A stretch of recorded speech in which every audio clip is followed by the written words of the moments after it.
Hello, everyone. Hi, Sarah. Hi, Jamie.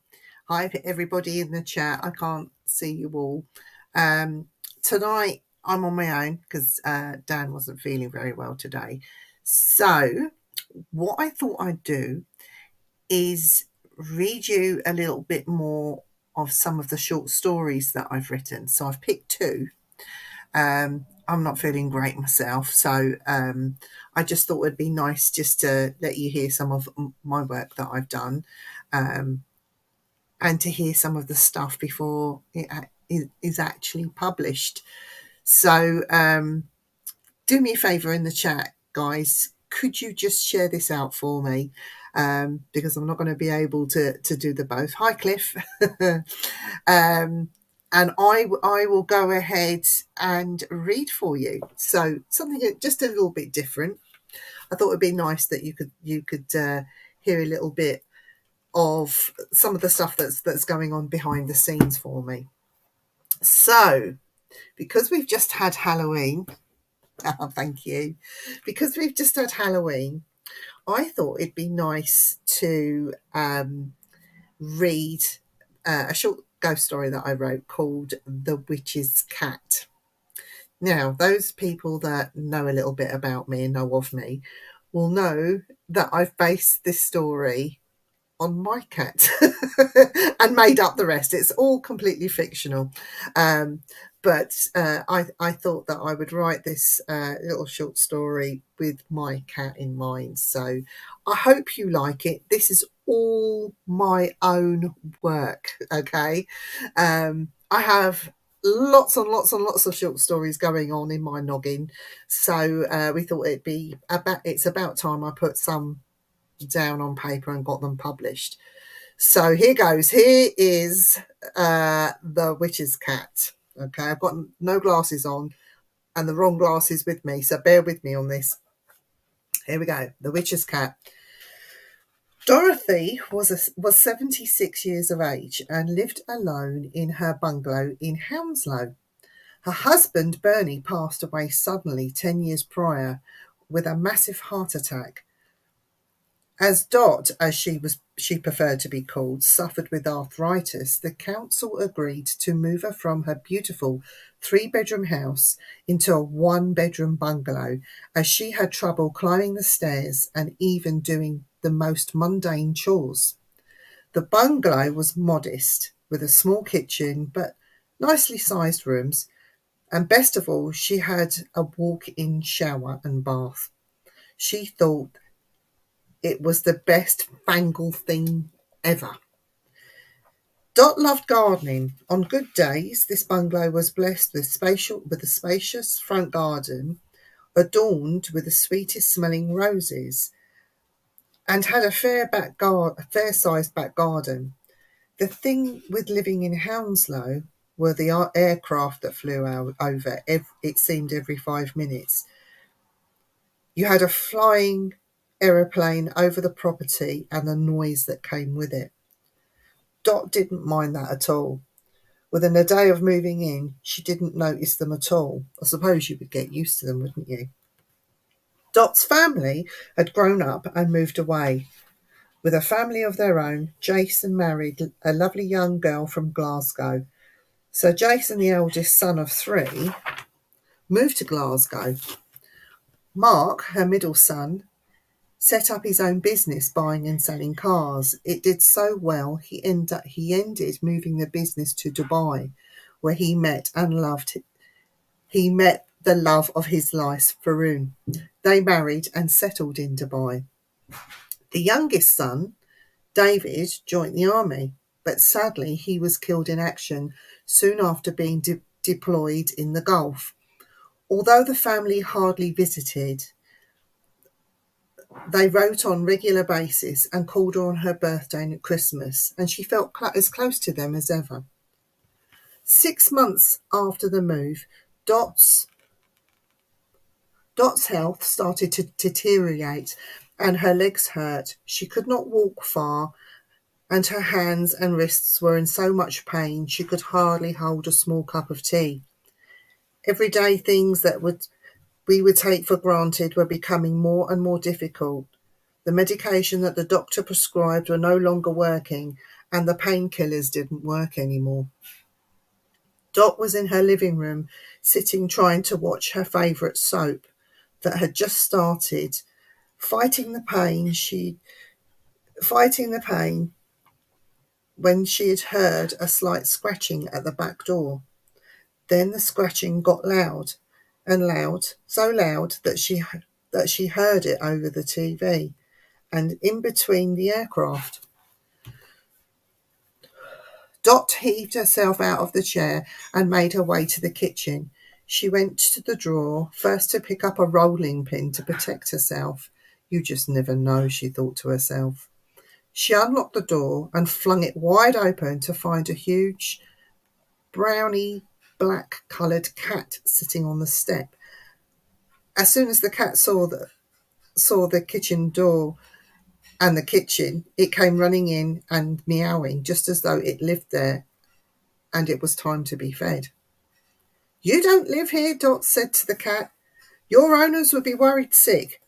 Dot tried to shoo the cat outside, but the feline just jumped up onto the kitchen work surfaces and started to rub itself on her, and the loudest purring you ever heard came from him. All right, one night won't hurt. Now let me be. Let me see, where did I put that can of tuna? Dot managed to get the can of tuna and open it, and the cat ate every morsel that it was given. You poor thing, you must have been hungry. Excuse me. A bowl of water was placed on the floor, and the cat lapped it all up. Oh, my programme. Dot rushed back to the living room, remembering that she was missing her favourite soap on the TV, and the cat followed. The cat jumped onto her lap and curled up and went to sleep. And Dot noticed a warm, strange sensation running from her lap down her legs to her toes. It didn't hurt. It was comforting. And it was there that they stayed until after the news at 10 had finished. Dot got up, turned off the TV, and wondered where the cat would sleep. Don't you worry about me. You just go to bed. The cat spoke. Did that cat just speak? It must be in my imagination. Dot thought to herself, I am very tired. So Dot ignored it, got up, got undressed, put on her nightie and climbed into bed. And as soon as her head hit the pillow, she was fast asleep. The next morning, Dot awoke to the sound of the bird's dawn chorus, and she swung her legs round and found her slippers on the colourful bedroom carpet and stood up, and she was surprised to find no pain. She walked to the kitchen and put the kettle on. No pain.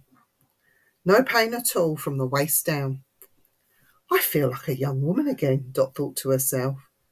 The cat got up from the living room chair and started to meow. What's for breakfast? Dot heard the cat talk again. I must be going mad, she thought to herself. She checked all the tins in the back of the cupboard and found a tin of sardines and tomato sauce. This will go nicely until I get to the shops. The cat got fed, and Dot had her bowl of cornflakes, as she usually did. Once they both finished, she opened the back door for the cat, who scurried out. Dot got ready to go out with her little shopping trolley. Now, that evening at 7 p.m, when Dot was getting ready to watch her soap on the TV, the sound of scratching at the back door again.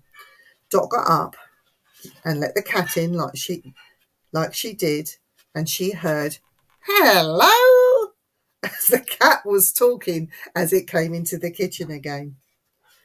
This time, Dot had bought cat food and some cat milk, so she had something more suitable to feed the cat.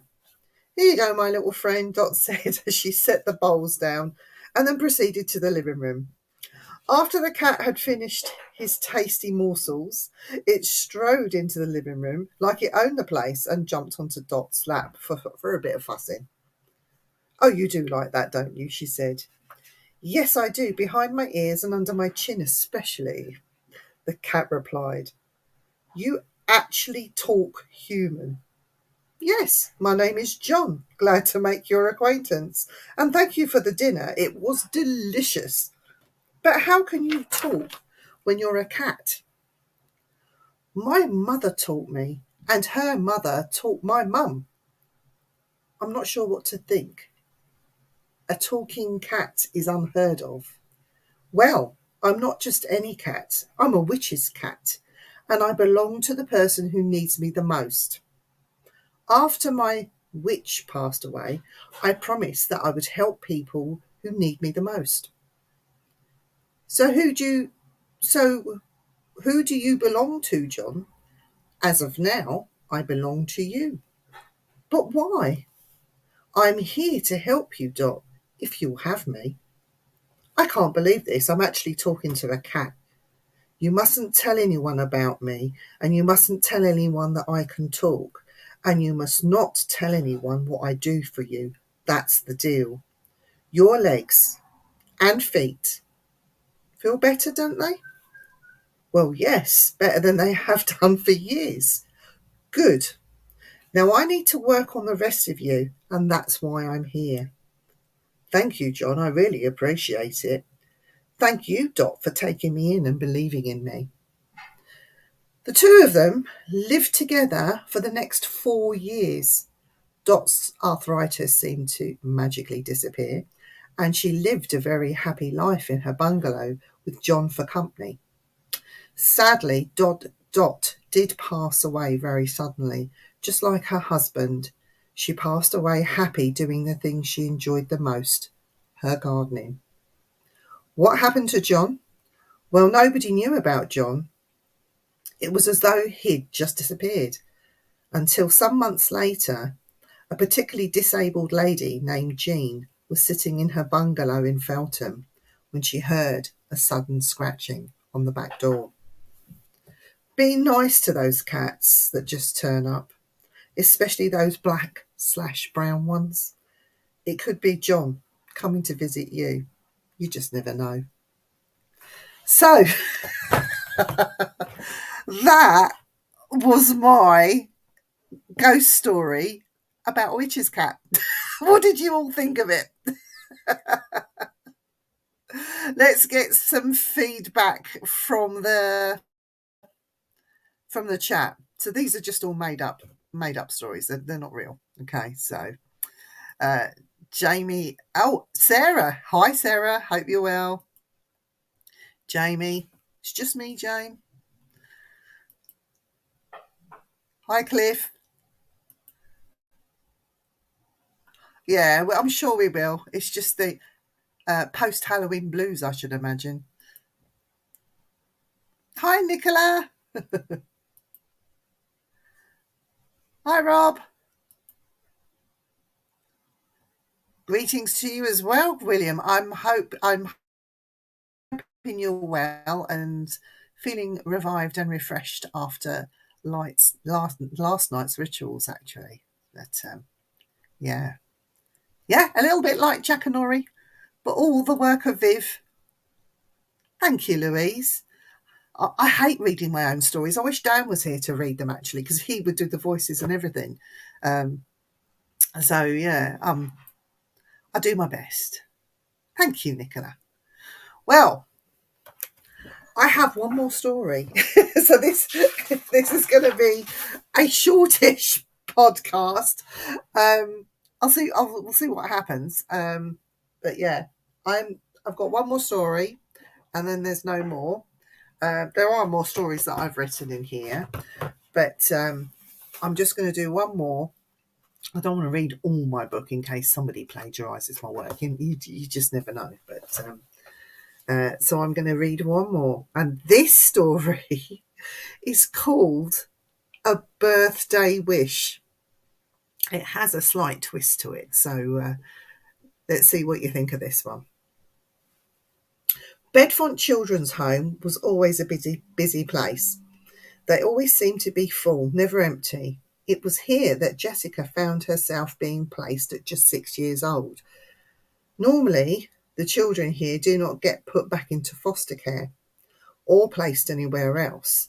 They remain here until they move out into the big wide world and make their own way with the help of the staff. They were there. Oh, there were 10 staff and 5 helpers, usually work in the kitchen, but all the staff were lovely and happy to help anyone. Children or the visitors from the social services, when they decided to drop in to that day was Jessica's birthday. Happy birthday to you, happy birthday to you, happy birthday dear Jess, happy birthday to you. Everyone was in the dining room. The cook had made Jessica a cake with 11 candles on. It was her 11th birthday. Go on, Jess, blow the candles out and make a wish. Little Sam said he was also in care. Oh, Little Sam said he was also in care and only 7 years old, but he was so happy for Jessica, and Jessica looked into the flames of her pink candles and a tear fell from her eye. The same thing happened every year. She mustered up all her inner strength and blew out the candles. Did you make your wish? What was it? Little Sam asked. I can't tell you, or it won't come true now, will it? Jessica was a bit annoyed with Little Sam for asking, but then he wasn't to know. Every year, the same wish. Every year on the night of her birthday, her wish came true, but with every passing year, it grew fainter and fainter. Andrew and Diane were in the car with their daughter, Jessica, only 5.5 years old, travelling back home from a week's holiday visiting Cornwall when it happened. Andrew, 38, was a very experienced driver and used to race as a hobby for a team at the famous racetrack in Kent known as Brands Hatch. Diane, 35, didn't drive, but she made sure that Andrew was not tired and they had plenty of rest stops for the long 4 hours drive back home to Chiswick, where they lived. Come on, we all know this song. Let's all sing Angels by Robbie Williams. Had just started, and all three started to sing when Andrew, he must have been in an extra good mood as he never sang, and that's when it happened. Andrew was in the left lane of a 3-lane motorway, not speeding, keeping to the speed limit, and very aware of the other traffic around. It wasn't very busy. Rush hour had just ended, and the family had planned a slow journey home after rush hour, so they had all day, with a very few interesting stops along the way. What the hell does he think he's doing? The madman. He's going to kill someone. Andrew yelled as he saw a yellow Ford Focus weave in and out of the lanes behind him in the rear view mirror. He's clearly speeding. Just stay where you are and hopefully he'll pass us by, Diane tried to reassure Andrew. It took a split second and the yellow Ford Focus hit the central reservation and flipped over, hitting the car in the middle lane before flipping over again and landing on top of Andrew's car. All the cars tried to come to a standstill. Some had no option. Those closest smashed into the 2 cars. Andrew's car already had the Focus embedded in its roof. The sound of crashing and screeching could be heard for miles. A further 20 cars ploughed into each other before the motorway would come to a stop. Sadly, 5 people lost their lives that day. Andrew and Diane, the driver of the Ford Focus, the driver of the car in the middle lane, and the driver and his son who ploughed into the back of Andrew's car. All died immediately. The emergency services arrived at the scene very quickly and found Jessica to be unconscious but still alive.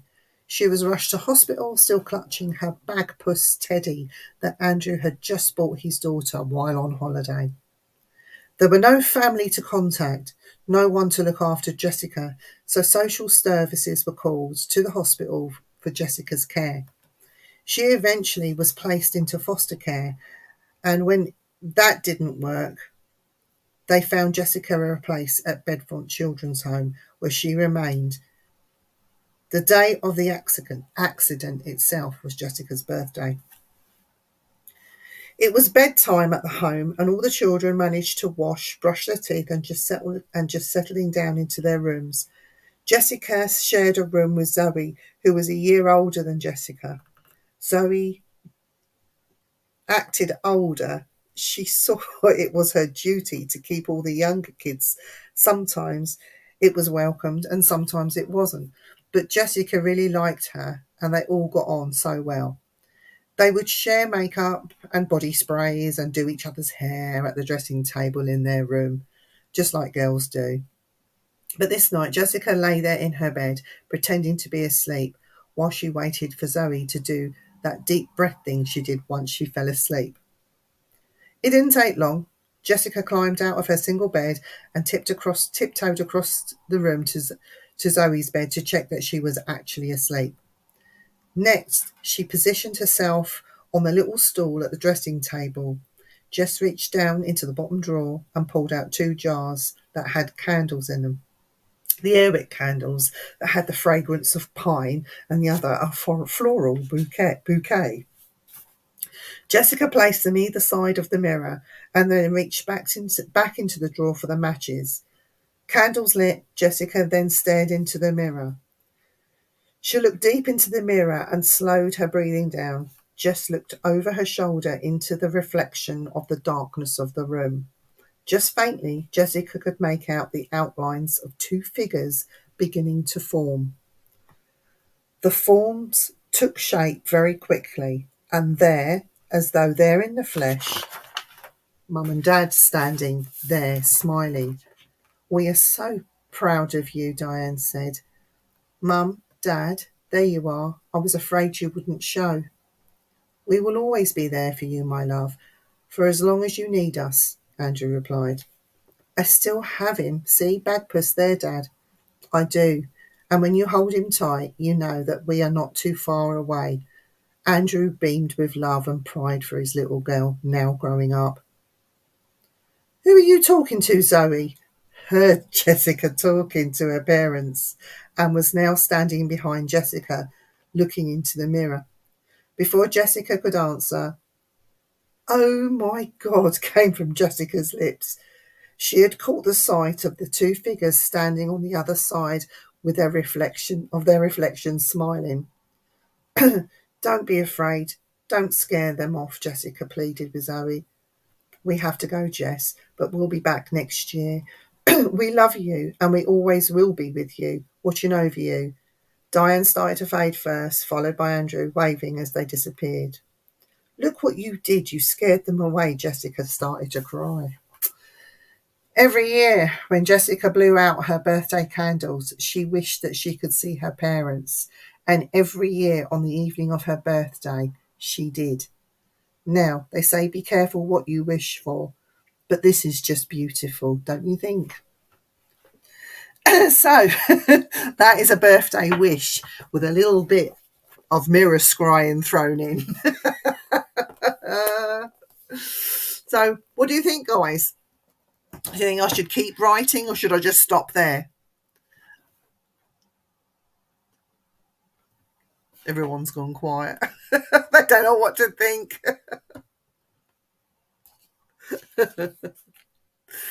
Oh dear. If there's any questions anyone wants to ask, just fire away. Oh, thank you, Sarah. I'll try. I've got a few stories still left in the bag. I've got about 50 more to write, but they'll all be published at some point. I just got to get on and write them. But this year's been a little bit pants for me, let's say, with illness and other things, and work. So I haven't really had too much time, but I will be writing more. Thank you, Nicola. I'll keep writing. I have got some true stories, true life stories to write.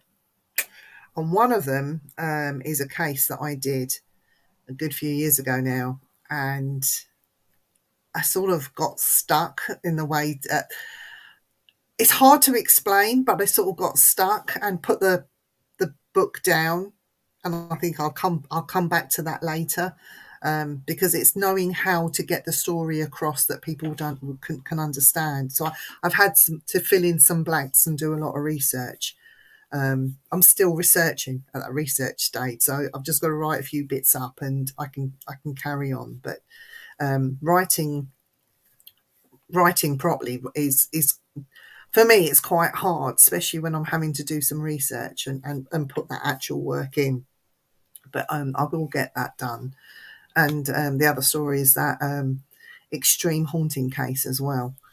I will put pen to paper, and I've got the pictures to put in that book, so I got permission to get them published. So when the time's right, I'll sit and write that one properly.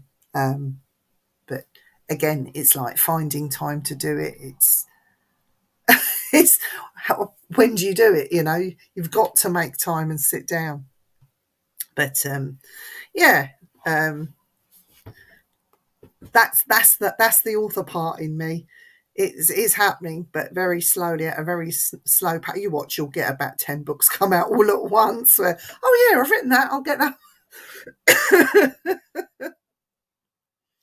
So yeah, does anybody have any questions or anything they want to ask me? So as you know, I'm a paranormal investigator. I am a spiritualist medium. I work full time, and I'm trying to write.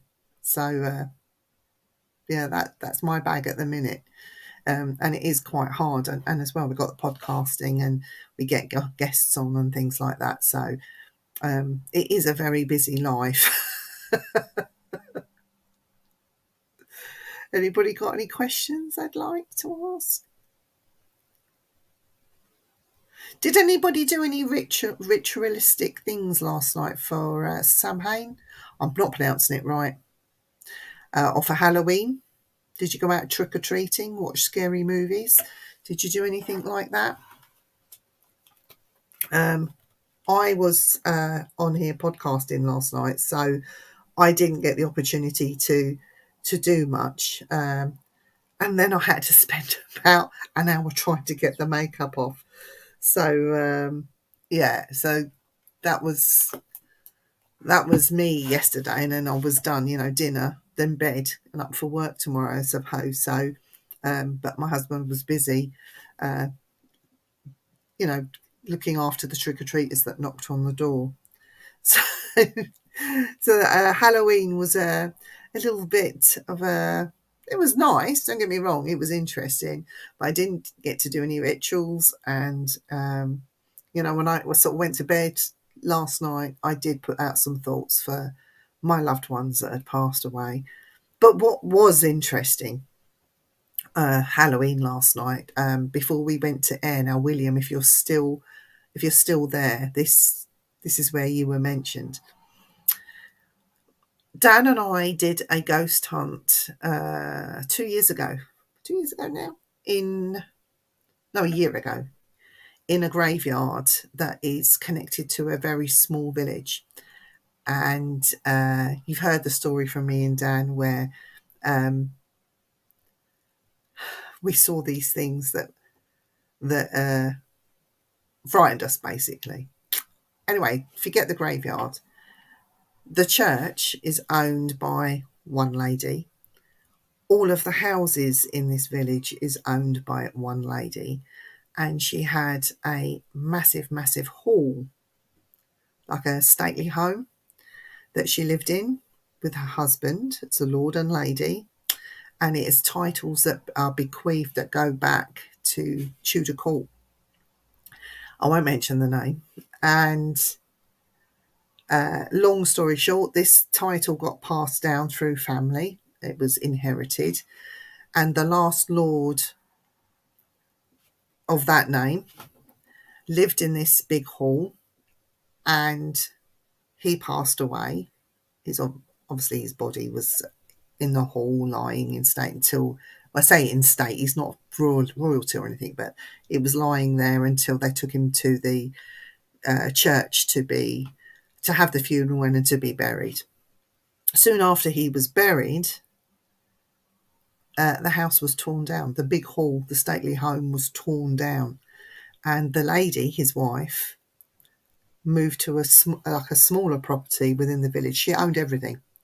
To us, still a big house, but a lot smaller. Not this stately home that she had before. Now, bearing in mind, parts of it was Grade 2 listed.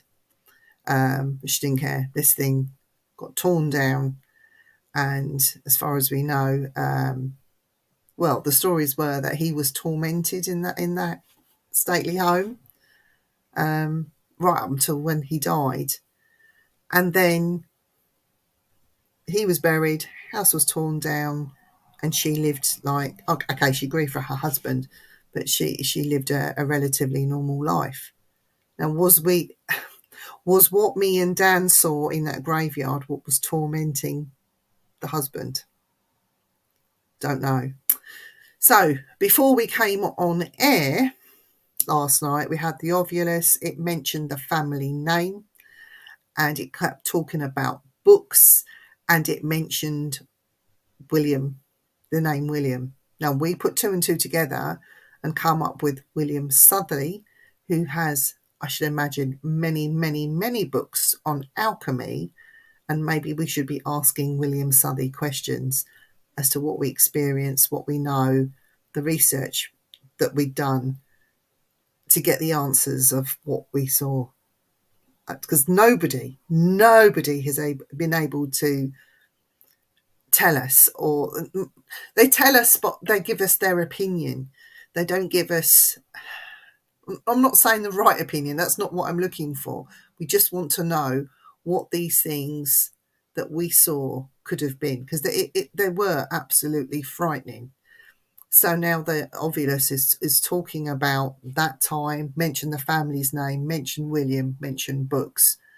We've spoken to demonologists, we've spoken to so-called experts in the field, and each have an opinion and give a theory, but nothing. Some of them are really fanciful, were really, really silly theories, but nothing has been, not me or Dan, because we both have different sets of opinions. You hear us on there, we argue with each other, but nothing that makes me or Dan go, oh, do you know what I mean? So coming from what the Ovulus says is asking us to ask William Southey. So this is when I said last night, William, I do need to speak to you privately and off air, and talk to you openly and freely about what was said last night, what came through the equipment, and your thoughts and opinions. So yeah, we definitely need to have a chat, William.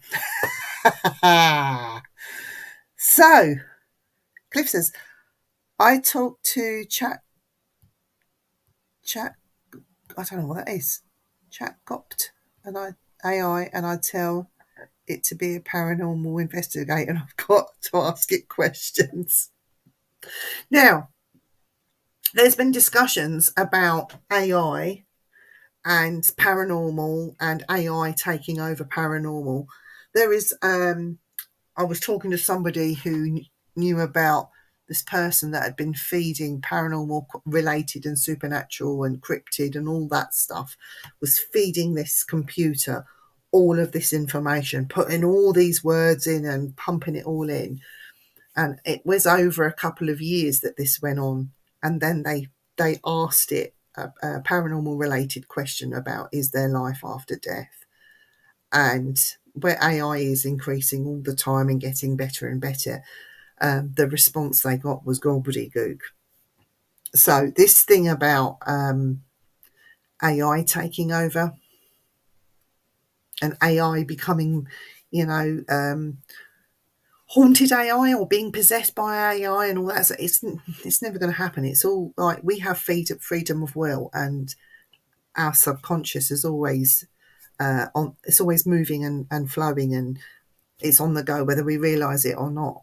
And they, if you allow to AI to interfere, it's you doing it, not the computers, and not the ghosts inside the machines. It was quite an interesting thing. But if you can do research on that, it's absolutely fascinating. because it's all about the makeup of the human being and what the human mind can do. People don't realise, and I'm sure William would agree with me, the most powerful tool that we have is this. Because without this, intention comes from here. What we learn goes in here. What we think is from here and from here. We're more powerful than we actually realise. That's why we say be kind to one another. But yeah, I definitely have to ask him. Yeah, I will. I will be. I think it's very dangerous, Glad they've had a meeting to talk. Do you think we could be dangerous to ourselves? I mean, sometimes people can work themselves up into such a big frenzy that you scare yourself, or you start to believe your own thoughts that are just questions. And I've always wondered that, because sometimes I have scared myself. I've been in exactly that situation where I thought I've heard something, and I've been in the house on my own and it was nothing. Every single light comes on then until the husband gets home. So it's a question that I do have to ask. Are we our own worst enemies when it comes to that sort of thing? Are we scaring ourselves? Because they say that intention, the thoughts, the intent that we put behind those thoughts can be the most powerful thing in the world. And we're not using it these days. It's like it's an old art form that's forgotten. It's an interesting theory, isn't it? Yes. If you have a question and ask you for Viv, I have it on now. Okay.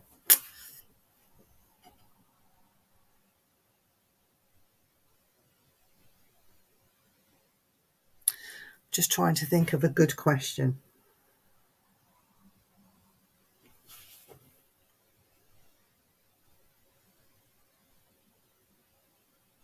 Here's one. It's just it's just a personal question, and I'm being a bit selfish here. But Cliff, ask it. Are all cryptids, especially Bigfoot, Bigfoot aggressive, and should we be scared of them?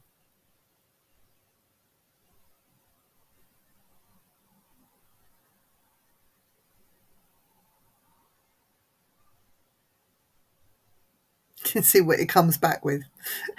I only say that because I'm doing a lot of cryptid hunting next year. Watch this space.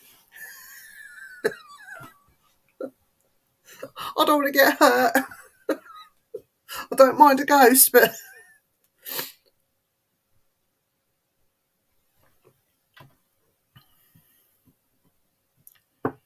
yeah, see what it comes back with. Should I be scared of cryptids?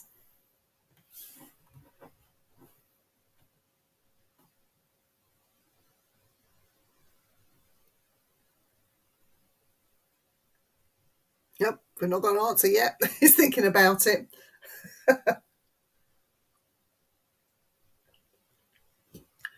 Well, I hope you enjoyed your Halloween last night. As I said, it seemed different. I don't know if it was just me, but the feeling, the run up to, and Halloween itself felt very different this year. It felt a bit flat. Did anybody else feel that?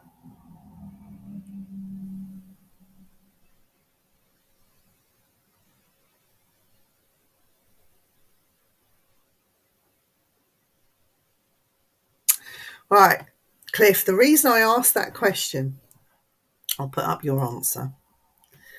The reason I asked that question is because I'm going to be putting myself with two other people in a very dangerous situation where 9 bodies were found torn apart, human bodies. And the media and the government and the military, this is in the UK, they covered it up. So the press didn't write too much about it, and it was sort of poo-pooed a little bit. We are going back to the exact spot where people had witnessed things. People were, I'm going to call it murdered. There has been a time period that's passed, but recently there has been sightings back in this same place. So I am going back to investigate, so you can understand the question: should we be scared of cryptids as being benign and harmless? I don't think they are. We don't know what it was.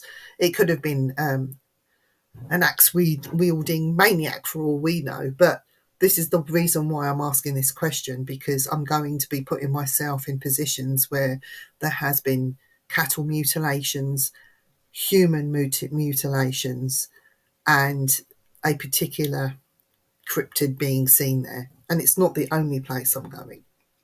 So it's going to be some thorough investigations, some full-on ones, not just go cryptid hunting for the sake of it. It's to get some answers, because these questions are still unanswered and open. So purely for a selfish reason, should I be scared and not go? Isn't that terrible of me? It's typical Viv, though, isn't it? When are aliens going to show themselves? Ask that one, Cliff. We'll see what it comes back with.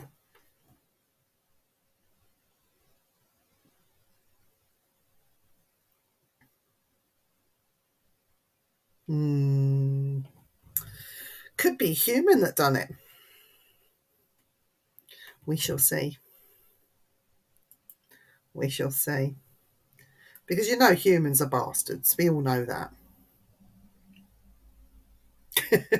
Well, I don't think, there's been people that have looked into it, but have not actually gone and done it on a more, what I call, right, investigative level, like really get into the nitty and gritty of it.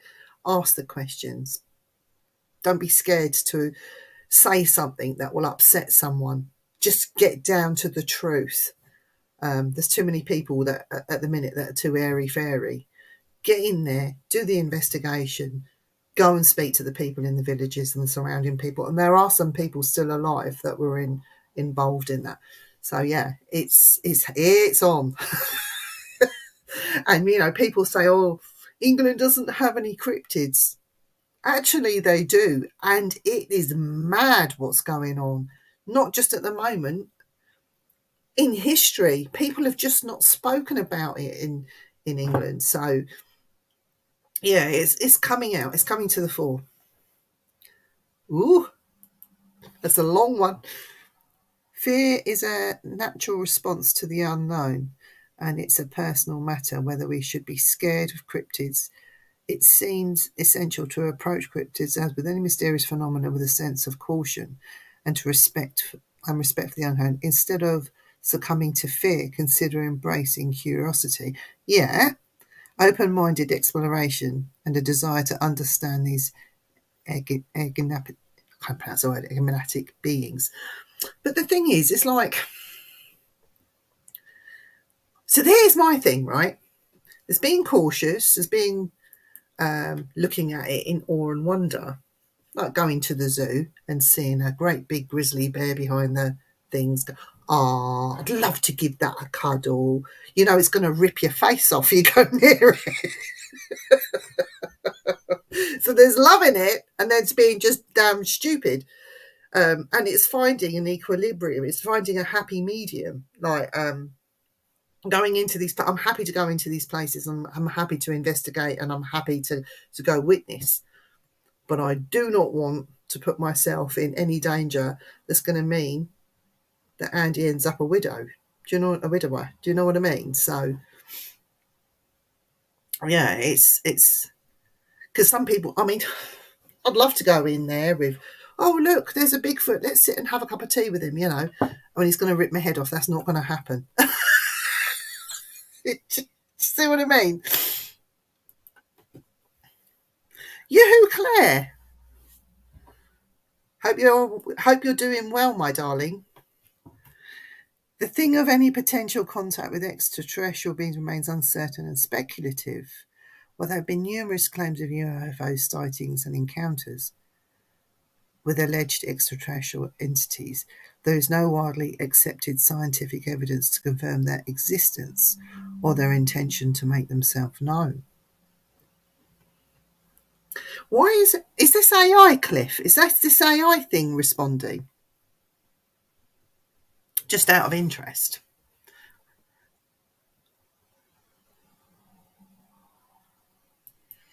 Because it's interesting how they're using the word, if that is right, UFO, when it's all changed now. They don't use that word anymore. It's UAP.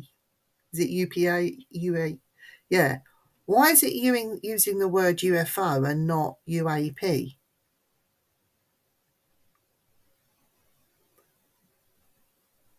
Cliff, ask it, what is the difference between UFO and UAP?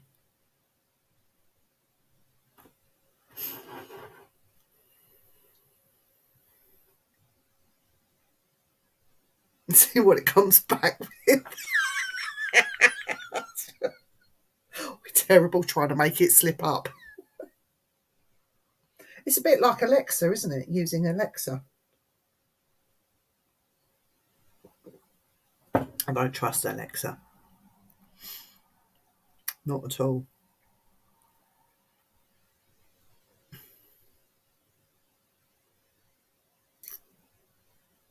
See what it comes back with now. Hello, Nettie. Hope you're doing well, my darling. Yeah, as you can see, no dad. He's left me on my own. I think he was scared. Knackered after all that Halloween shenanigans yesterday.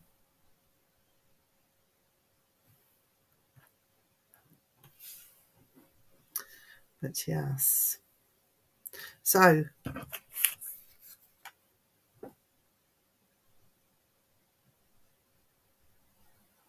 look at this, guys. This is what it's come back with. The terms UAP, unidentified aerial phenomenon, and UFO, unidentified flying object, are often used interchangeably, but can have subtle differences in their connotations. In other words, you don't know. Read into that, you don't know.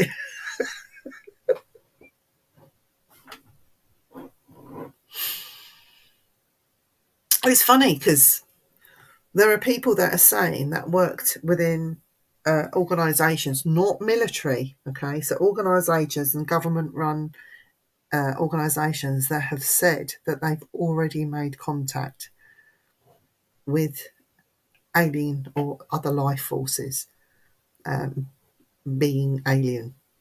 But they don't want to use that word alien.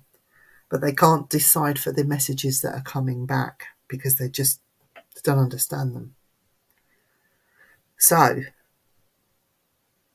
do we believe that? Do we? Do we believe what's coming out of America?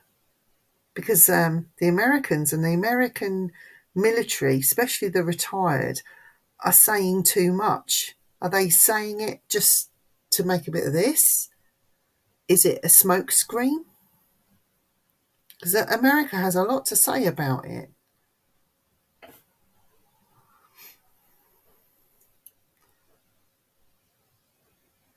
Hang on, some more coming up. UAP, unidentified aerial phenomenon. UAP is relatively newer and more specific term used primarily by the US military and government agencies. It reflects a shift in how such sightings are approached and investigated. UAP can include holograms. UAP can cover Project Bluebeam 2. I do not believe a word they say. Yeah, I'm with you. I think that, Viv. In essence, both terms refer to unidentified objects or phenomena observed in the sky. The choice terminology may depend on the context or the organisation or the emphasis on the scientific investigation, as we have seen the preference for UAP in some military reports. Now, is this an American-made word?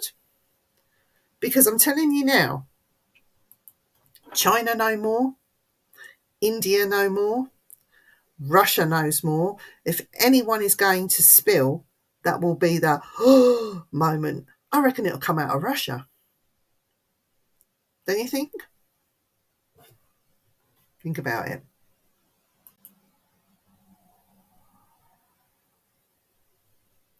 They're saying it's to prepare us for what's to come. Nuclear bombs, yeah.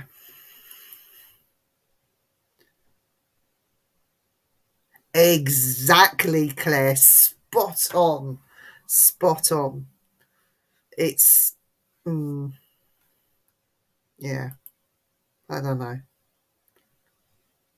Yeah, I think, yeah. Did he have one in the first place, is my question. Seriously. Seriously. I think Sunak's just as bad as him as well. And he's, well, the least to say about him, the better, to be honest. Some people love him, some people hate him. It was the same with Trump, didn't it? Like, some people loved him, some people hate him. And even Boris Johnson. Now he's been brought up, and yeah. Governments are, it's a very seedy thing right now. Never used to be. I mean, they're always controlling us in certain ways, but now in today's age, it's more than, isn't it? It is just controlling the masses. Think about the lockdowns and everything we've just been. Yeah.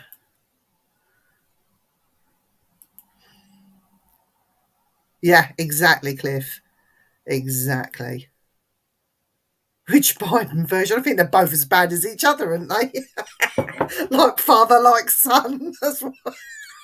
Sorry. I shouldn't. I'm going to get kicked off bloody Facebook for swearing. Oh, dear.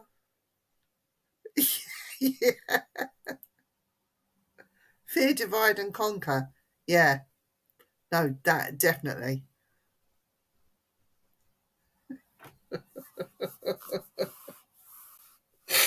Oh, dear. It's terrible, isn't it? I wonder what the ghosts or the spirits or the energies of the past, when they pop in and they see what's going on now, I wonder what they actually think. Because they must have a thought process. Energy has a thought process, surely. And I wonder if they actually see and understand what's going on within our world today when they pop into our dimension or wherever you want to call it. Do they laugh at us? You know, should we be embarrassed? It'd be interesting if we could have that conversation with a sit down chat with a spirit energy and see what they think. Yeah. And you know what? A lot of it is stupidity. They say it's over land, it's over greed, it's over this, it's over that. It's all of that and stupidity. It really is. I despair sometimes of the way some people think. I suppose if you look at it as Facebook, somebody will have an opinion, somebody will have a different opinion, they'll have a little squabble. But then the masses jump on board, and this lot will side with this person and start attacking this person over here, and then this person's friends all club together, and then I start attacking the other side, and then it breeds and manifests, and then you have a full-on witch hunt or war on Facebook. I've seen it happen. It's the only way I could describe what's going on in the world right now. It's like, really? Nobody's got no tolerance for anyone. It's just common sense, guys. You know, just if you don't understand, don't get involved. Yes, come on, Eric. Come on. My little sidekick's going to come on and join me.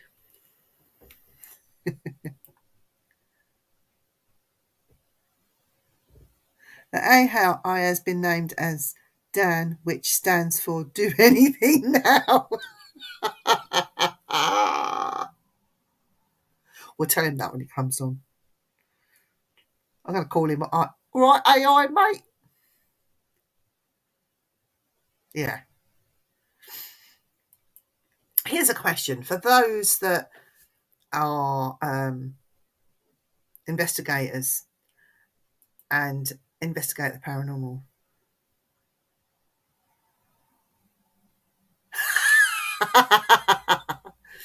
So those that are paranormal investigators.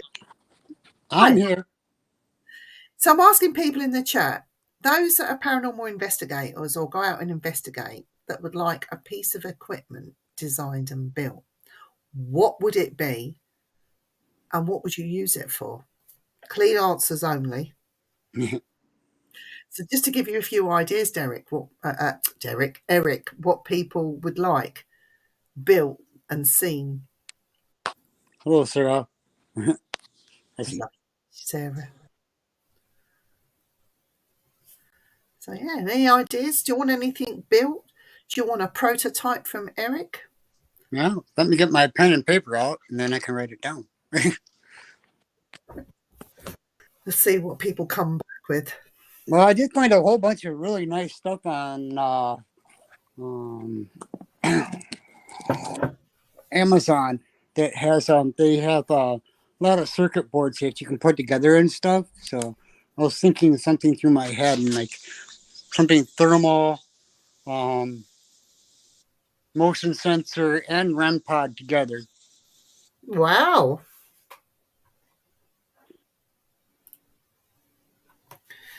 A picture frame that shows you what they look like so you can see who you're communicating with. If I could do that, I would. I don't know if I can do Yeah. that. You have an app that does that, though. I've got one, Eric. Mm-hmm. Could you design, I don't know how you would do this. No. You know when you walk in a room and you break an electronic beam and you go in, it counts. So every time that beam is broken, it counts. So an electronic people counter. Yeah. Let me look up electronic. Oops, that's not how you spell it. Because it's always made me wonder, you know, when you sit in a room and there might be 2 or 3 of you in a room and you're calling out for spirit, they're coming into the room. You could ask them to come through a doorway and leave that. That's where you would put the people counter. And as they come in, it would register them and count them as a person. So when really there's 3 of us sitting in the room, the electronic people counter might count 16. Do you see what I mean? Yeah, I know exactly what you mean. I was thinking the same thing the other day, too, looking up how to set up 2 things that would have it shoot a beam. Because you can buy, like I said, you can buy circuit boards that do that. That there's a little diode that has, like the laser pointer things. But it has the other end of it that collects the beam. And when you put something through it, it can count. Yeah. So, yeah, I did look at that up. But now that you mentioned it again, I wrote it down this time. A double translation box of languages that can give out what you say and give the answer back in your language. Well, you do know that Google Translate has an audio translator on it. There you go, Nettie. Nicholas says, hi, Eric. Hi.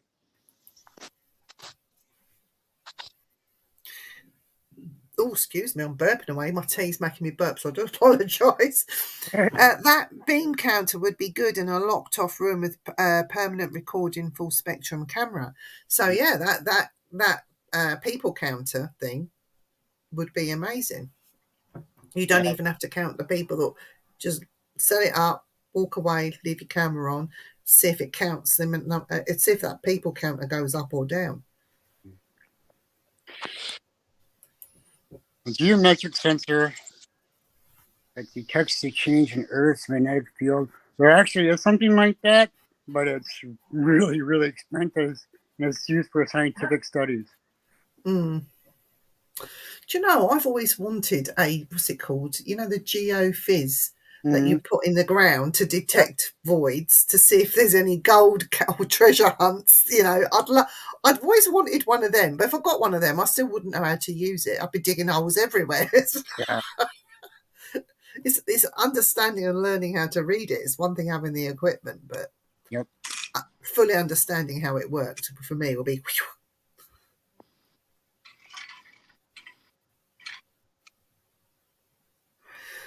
You know, the full spectrum cameras, you can still buy. I've got one, but I Mm-hmm. never use it. And the reason I don't use it is because when it's recording in full spectrum, the quality is so grainy. Yeah. So you have your full spectrum, your infrared, and then your normal. But the quality of the full spectrum is so grainy. I sat and watched through what it recorded, and it's like, am I seeing that? Am I seeing that? Yeah. Really? And because I'm questioning it, I throw it out. So, yeah, unless it's like a good quality full spectrum camera, I don't think they're worth it, to be honest. Cliff says he has 10 bob spare. What's a bob, first of all? A bob is 10p, isn't it? Could be. I don't know. She says, yes, but you need two. One to give out what you say and the other to give you answer back. But there is the app, there is an audio translator app that does live conversation back and forth. So whatever you say, it translates it into that language, and then whatever they say, it translates it into the language that you speak or hear. So That would be good to do on an investigation that you do abroad when you come over here and you can't understand some of the language we use. yeah, Wouldn't it? but That'd if be somebody good. speaks German, I can translate. Okay, 10 bob Oh, is 50p. 50p. Okay. It's a bit tight, isn't he? Like it's got a couple of bob.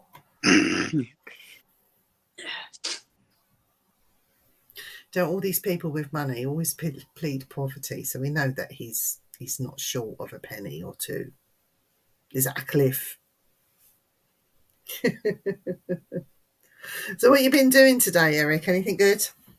No, we tried to go get Rita's teeth looked at so she can get her surgery, and they wouldn't take her. Get a that.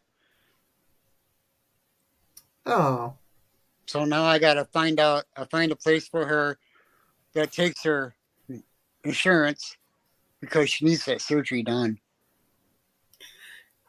Cliff is from Yorkshire, Eric. Do you Mm. know what they say? Do you know what they say in Yorkshire? No. Is his name Jim Beam? John Beam? Sean Beam? Sean Beam is from Yorkshire and he's quite famous for it. He says, "You bastard."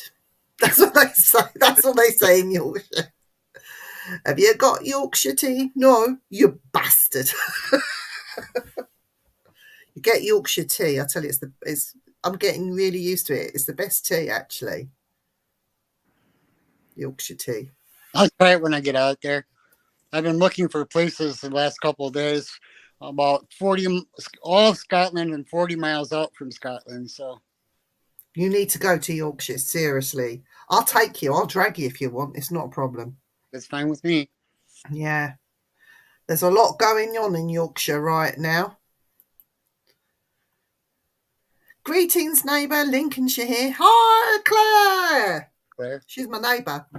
Oh, wow. She's Lincolnshire. I'm Cambridgeshire. Okay. We're hobbits together that live in the Shire. Hobbits. Hi, Vivian.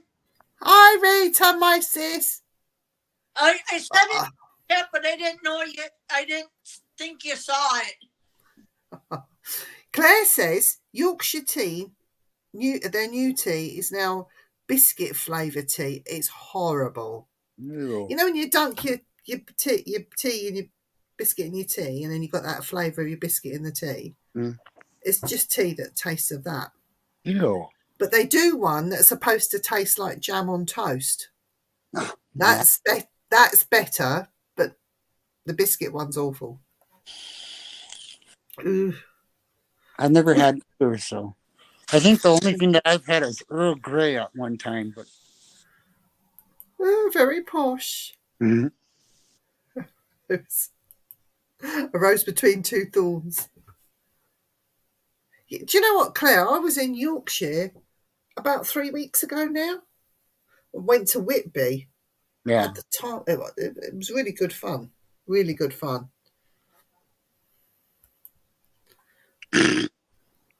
Oh, jammy brew. Yeah. Is that what it's She called? prefer- I'll give you the. I'll send you the rest of my Bickies ones if you want. I can't give them away to people, honestly. Really? God's country.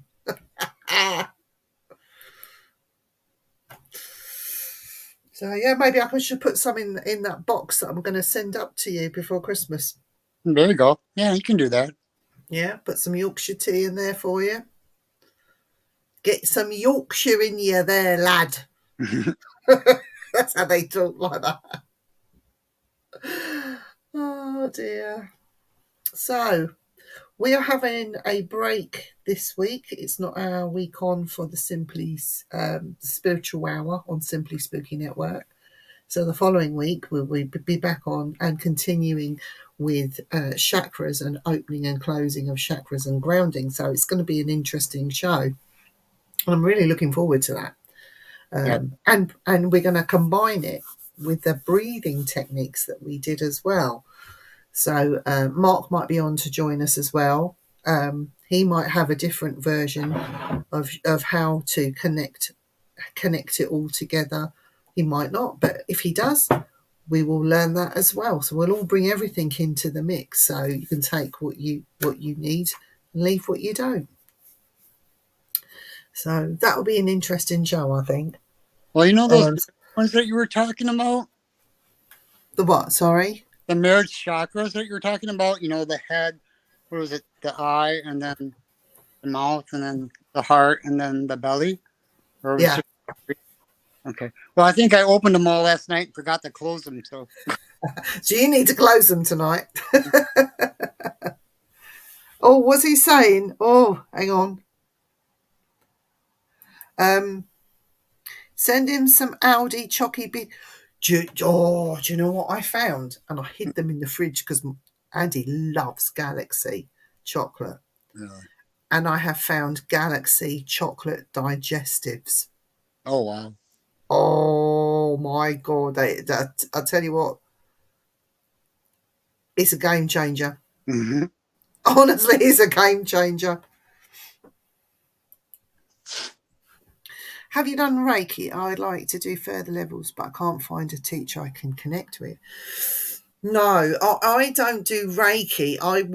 I personally would steer people towards the spiritual healing aspect, like hands-on, rather than using symbols, using the energy and the spirit guides themselves to do the healing, calling in doctors and sometimes surgeons. I've seen people undergo spiritual surgery, and it is something else. I can't get my head around it. But anyway, for me personally, I think that spiritual healing is stronger than Reiki anyway, but that's just my opinion. If you like Reiki, go down your Reiki path. But if you can find someone that teaches spiritual healing, I'd push you down that way. I'd say, forget Reiki, go that way. That would be me. But yeah, and if you are interested in spiritual healing, I'd start with your local spiritualist churches to see if you can join a circle and get in that way. But you could also go to the Arthur Finlay College, which is down towards where's that airport? I've gone blank. It's just past Cambridgeshire, going towards the airport. that way. The Arthur Findlay College is there, so they can also they offer courses and retreats and things, and you get a lot out of it. But yeah, I would say if you're not too into it, not too invested, do a U-turn and come the spiritual healing way. Yeah. But that's me anyway. Yeah. Yeah, I see. Like Nicola does healing. Oh, wow. Are you a spiritual healer, Nikki? Maybe you could give Claire some good pointers and how to get involved in that side of things, and how you started your journey. Maybe we should get Nicola on a show. Yeah. Hey, cool. Now that would be something.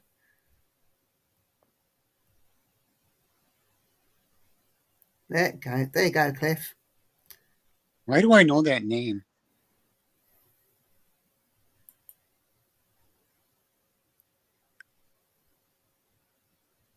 Do you know crystal healing? So I did a course, and it went on for ages. This course, and it was all to do with reading crystals and healing with crystals and all that sort of thing. And I passed the course. I think I did the course for 3 months, and I passed with flying colours. I know nothing about healing with crystals or anything, so I really don't know how I passed. I'll wing it. I just ask my spirit guys, what do I do with this? And they go, oh, this is... And you know what? I have this box here. I have been collecting all sorts of crystals, the weird and the wonderful.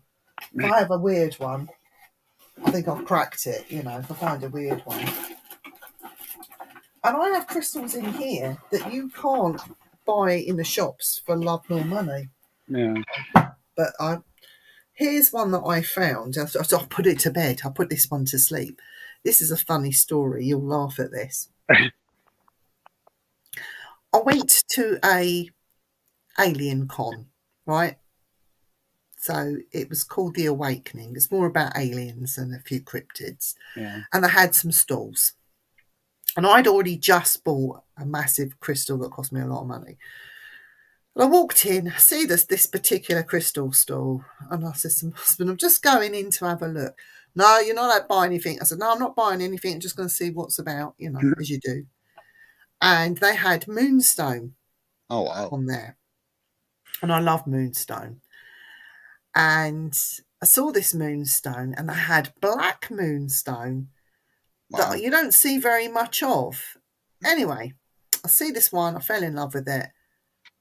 And it wasn't expensive. It was £10. And I thought, no, I'm not going to buy any crystals.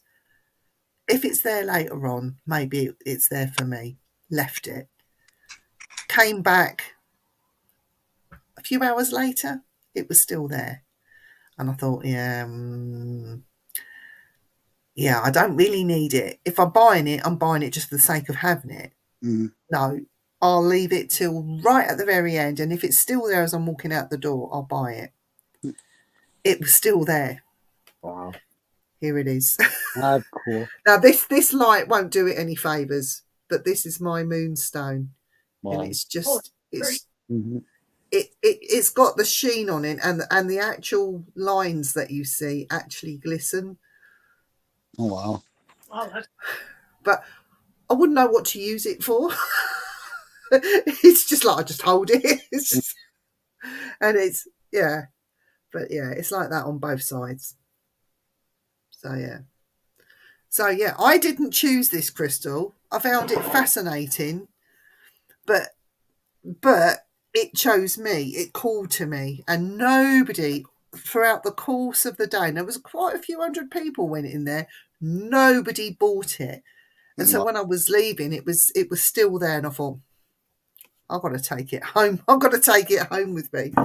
So yeah, so this crystal owned me. That's all I can say. It owned me. It didn't call out to me. It bloody owned me. Well, I was looking up yesterday.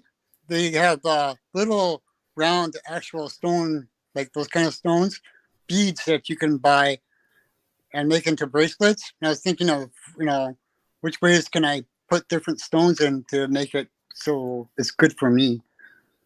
I think, why don't they use crystals in equipment? Like, just have them Well, you can. embedded. You can. I Thank mean, you, Claire. the old transceivers were crystal. What else is crystal? Yeah, transceivers were crystal. Because I had I've got a copper coil. Okay, so my copper coil was, I'll tell you how that was made. This is interesting. I bought it on eBay, and it's an old fox hunting horn that No. has the coil. Yeah. So I gave it to a friend who cut the horn, so just had the coil, Mm-hmm. and we ploughed a load of crystals in it, crystal chips, Mm-hmm. and then he soldered the two together, the two Oh. ends together. So it's got the crystals inside. The thing, when you shake it, you can hear them. Oh. And we've taken that on investigations, and I've got some really good responses as a result of it. Yeah. Whether it's because it was an old hunting horn that was actually used in fox hunt, or whether it was the crystals, we do not know. But the two together seem to ignite something, and we do get things on investigations when that's pulled out. We could take a long crystal, wrap a coil around it, and then use that as an antenna for a radio. Can you? Yep. That'd be a bit fancy, wouldn't it? A PSB7 with a crystal aerial. You could. Oh dear. I'd love to go somewhere where they pull crystals out of the ground. I have a desire to pull my own directly out of the ground. Oh, I have. Where have I been? Oh, do you know what, Claire? I have been in car parks. You know where they put the gravel down in car parks? Mm-hmm. Just look on the floor, because you see small pieces of quartz just lying in the gravel. It's just amazing what you find. Big ones, small ones, all sorts of pieces. I never thought about that. I should do that to my yard. I got all these. The guy that when he made the place look fancy for somebody to buy it, put all these stones in where the flowers are, and Yeah. okay, well, I want to get rid of them anyway. I should go looking through them. Yeah. Beaches. Look on the beach. Sea glass is a big thing at the minute. And sea glass comes in all sorts of colours. And they are actually making jewellery out of sea glass. Yep. I know sea glass is not one of those fancy crystals per se, but they also would hold the energy as well. So, yeah, something that's, yeah. But unless you want the more semi-precious stuff, I suppose you'd have to go digging for that. Just chuck you down a mine and see what you come up with. Oh, dear.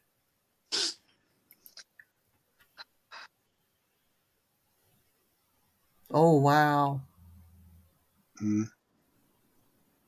I was pulling, oh God, was it? I was finding jet.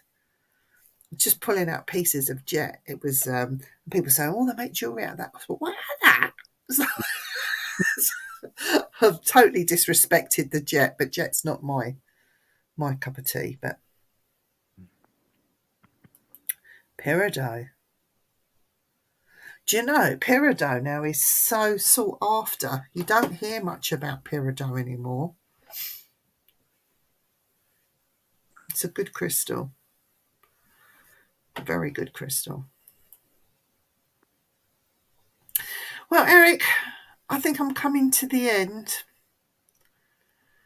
I think I need a bit of a break and a rest. I'm feeling really tired, actually. You look at. I could do with a good sleep. Work tomorrow. But, yeah, we'll see what happens. But next Tuesday, we are on Things Network talking about what makes a good investigation. Yep. We don't know what type of investigation. Any investigation, Yeah. And not a police investigation, but what makes a good investigation. And then Dan and I will be back on Wednesday, where we'll be up to our usual shenanigans. And then next Sunday, Eric and I are back for the spiritual hour. So we hope you can join us then for one of those. I'm hoping to be more on my game next week. It's just been a tiring week, that's all. So yeah. I've got a few days off, so I can be able to recharge my batteries. But oh, thank you, Nicola. Oh, love and light to you as well. Oh, she's such a nice lady, isn't she?